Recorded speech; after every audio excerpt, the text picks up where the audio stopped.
AR మీ Safia AR Safia ఈరోజు Bharat cloud 24 గురించి చాలా మందికి తెలియని విషయాలు చాలా ఉన్నాయి. కాబట్టి ఈరోజు మా ఆఫీస్ లీడర్ తోటి భారత్ క్లౌడ్ 24 గురించి మొత్తం డీటెయిల్స్.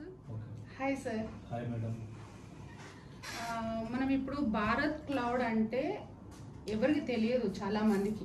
కాబట్టి ఈరోజు మీ ద్వారా ఈ భారత్ క్లౌడ్ 24 అంటే ఏమిటో తెలుసుకుందామని వచ్చాను. ఈ ఆపర్చునిటీ గురించి మీకు ఎవరైతే చెప్పారో first of all congratulations madam. So ఒక మంచి కంపెనీలో మీరు వచ్చారు. సో మన భారత్ క్లౌడ్ కంపెనీ అసలు ఏంటి అంటే, మన భారత్ క్లౌడ్ కంపెనీ వచ్చేసి కంప్లీట్గా ఒక ఐటీ కంపెనీ. మీకు ఐడియా ఉందా? ఐటీ కంపెనీ సేమ్ లైక్ అట్లాంటి కంపెనీ అనమాట మనది కూడా. సో ఈ రోజు ఏదైతే మనం మొబైల్ వాడుతున్నాం కదా, ఏదైతే డివైస్ వాడుతున్నాం కదా, ఈ డివైస్ లోపల రకరకాల యాప్స్ ఉంటాయి. మీరు చూసుంటారు, PhonePe, Google pay, YouTube, Facebook, Instagram, రకరకాల యాప్స్ ఉంటాయి. సో ఇవన్నీ కూడా ఒక డెవలప్ చేసి దీని బ్యాక్గ్రౌండ్లో సర్వీసెస్ డెవలపర్స్ ఉంటారు కదా. ఇప్పుడు మనం చూస్తున్న ఇంటర్ఫేస్ అయితే మొబైల్ ఉంది కదా, through internet and wired satellite through వస్తుంది. సో దీనికి బేసికల్గా మనకి ఏం కావాలా? సర్వర్స్ కావాలి. సో మీరు ఈ మైక్రోసాఫ్ట్ కంపెనీని, అమెజాన్ డాటా సెంటర్, ఇవన్నీ మీరు రకరకాల పేర్లు వినే ఉంటారు మార్కెట్లో, మీకు తెలిసి ఉండే. సో అలాంటి కంపెనీ మన భారత్ క్లౌడ్. సో మన భారత్ క్లౌడ్ కూడా సేమ్ అనమాట. మన హెడ్ ఆఫీస్ వచ్చేసి నోయిడా. సో నోయిడాలో మనకు జైపూర్లో సర్వర్ సెటప్ ఉంటుంది. మన హెడ్ ఆఫీస్లో కూడా ఉంది సర్వర్ సెటప్.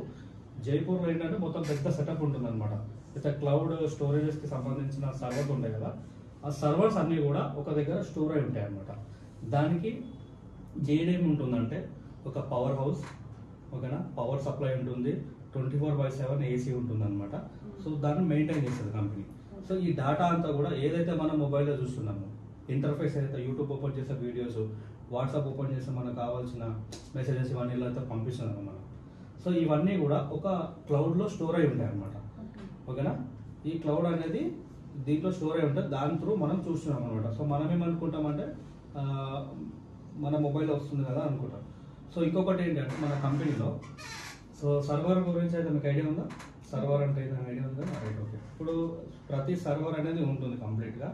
మన మొబైల్ ఎట్లయితే ఉందో, మన మొబైల్ బ్యాక్గ్రౌండ్ ఇంటర్నెట్ బ్యాక్గ్రౌండ్ మన సర్వర్లో అన్ని స్టోర్ అవుతాయి. సో అవన్నీ యాక్సెస్ ఎట్లా అవుతాయి? ఇవన్నీ యాక్సెస్ అవ్వడానికి మనకు కావాల్సింది ఒక మెయిల్ ఐడి అనమాట, ఒక జీమెయిల్. సో జీమెయిల్ అనేది యాజ్ యూజువల్గా మన బ్రాండ్ కాదు, మన ఇండియన్ కాదు. సో ఇదంతా కూడా యూఎస్ అనమాట. జీమెయిల్ అవుతుందో ఫౌండర్ అంతా, క్రియేటర్ అంతా US. So without Gmail ID మీరు ఏ యాప్ని కూడా యూజ్ చేయలేరు. మీ మొబైల్ డమ్మీ, ఓకేనా. మీ మొబైల్ డమ్మీ, ఒక మెయిల్ ఐడి లేకపోతే మీ మొబైల్ డమ్మీ, ఓకేనా. వితౌట్ మెయిల్ ఐడి మీరు ఏం చేయలేరు. So first time in India